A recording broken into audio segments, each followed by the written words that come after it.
was just about to record today's episode, which was all about Dalvin Cook, and then the Everson Griffen news breaks, and so now I'm going to do 2 videos, and I'm streaming tonight, and no wonder I'm breaking out in a stress pimple.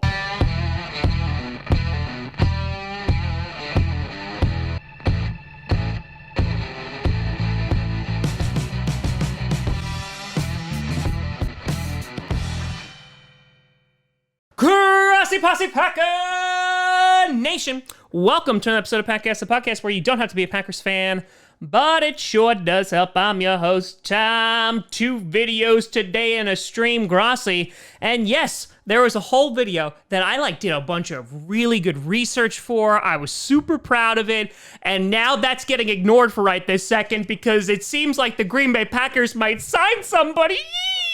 Before we get to that, I want to do a big shout and thank you to some brand new patrons and YouTube members. First, over on the Patreon side of things, we got O. Rogers. I think I didn't butcher that French too badly. Kevin Barrett, LV Raiders NL, and Anto Walsh. A big shout and thank you to all the new Patreon members. And on the YouTube front, we got Gabriel Fonseca. We have Tom Rose, the glorious one. Is it Bobby Roode? Jackson Sheehan. Then we got Captain Antilles and Top Dad 2007. A big shout and thank you to all the new patrons and YouTube members. So there was originally a plan for myself to look into Everson Griffen, take a look at some of his stats, say should the Packers sign him, and I was like, you know what? No, I don't think the Packers are going to sign anybody else this offseason. We're just going to roll with what we have, and then boom! Ian Rapoport is like, shove that up your tailpipe. Ian Rapoport tweeted out today that Everson Griffen is interested in signing with the Packers, and the feeling is mutual. Now, all Packers fans most likely have an idea on who Everson Griffen is. He is the longtime 10-year vet who has been on the Minnesota Vikings since he was drafted in the 2010 NFL Draft as a 4th rounder. And what's interesting about this is Everson Griffen right now is a free agent, even though in 2017 he signed a 4-year extension with the team that was worth $58 million with $34 million in guarantees. Now, the reason for his release is kind of twofold because he did make the Pro Bowl last year, so you might be wondering, wait a minute, why are the Vikings letting him go?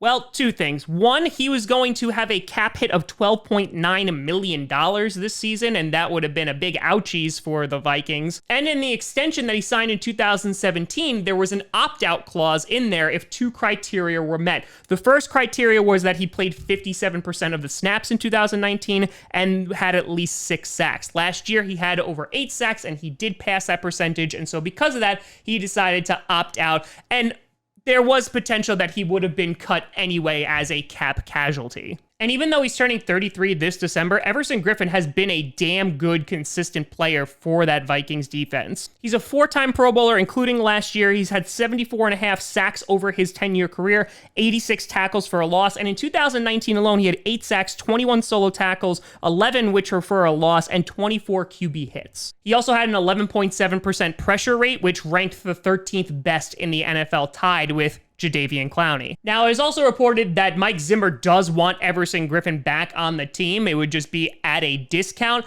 And there are plenty of people already talking about how this is just a ploy by his agent to try and raise the value for Everson Griffen. So this all could be for nothing in order to drive that price up for the Vikings. But let's talk about if the Packers should even bite on this. We've talked about the Packers' defensive line in the past, and obviously the Green Bay Packers still need to pay Kenny Clark, who's going to get a crap ton of money, which we'll talk about momentarily.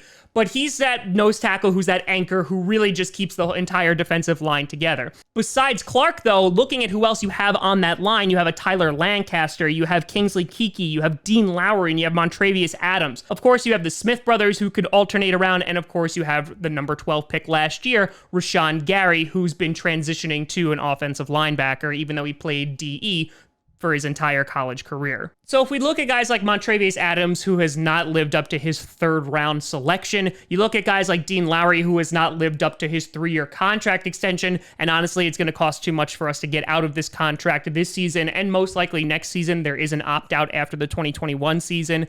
It makes a little bit of sense to potentially sign him and have him sit on the line with Kenny Clark. We've also talked about, because there's kind of a lack of depth amongst the defensive line position, that Kingsley Keke is going to need to step up in a big way. This could potentially stunt his growth a little bit, but I think you're getting an immediate playmaker on that line who can make a very big difference. Gary making that transition to offensive linebacker too, you could take a guy like Preston Smith and he could be a permanent feature on that line, while you have Zadarius Smith chilling as an offensive linebacker as well. Basically what I'm saying is the possibilities become very, very intriguing, and I'm sure that Mike Pettin would love to use a guy like Everson Griffen. Now, talking about what he could potentially get paid, I could see him getting about $10 million per year. I don't think the Packers are going to be willing or going to be able to pay that. As I mentioned before, we still need to re-sign Kenny Clark, and there's a plethora of upcoming free agents for next year, including Bakhtiari, Lindsley, Aaron Jones, Jamal Williams, Kevin King, etc. So, do they really have this in the budget? Not entirely, but if Russ Ball wanted to get creative, I'm sure there's a way to sign him. But I would think it'd be to a short-term deal, a 2-year contract at most. And I would imagine from there, then Griffin's just going to decide, okay, are the Vikings going to basically trump that money? And if they are, I'm going to go and re-sign with the Vikings because I've been with them for 10 years. Or am I going to go to their division rival? Either way, this is going to be fascinating to see how this plays out in the next coming days. And if the Green Bay Packers decide that they want to get some more depth on that defensive line. But let me know what you think down in the comments below. Do you think this is all for show, or do you think we actually have a shot at signing him? Let me know. You can always find me at TomGrossiComedy.com or at TomGrossiComedy on all social media. See down below. Check out podcasts on SoundCloud, iTunes, Google Play Music, Spotify, and of course YouTube. And a big shout and thank you to all the patrons over at patreon.com/TomGrossiComedy and the YouTube members. We'll be streaming tonight, Madden, 7:30 p.m. Eastern. I'll see you there. Thank you so much for watching. I'm Tom Grossi. And as always, go Pack Go.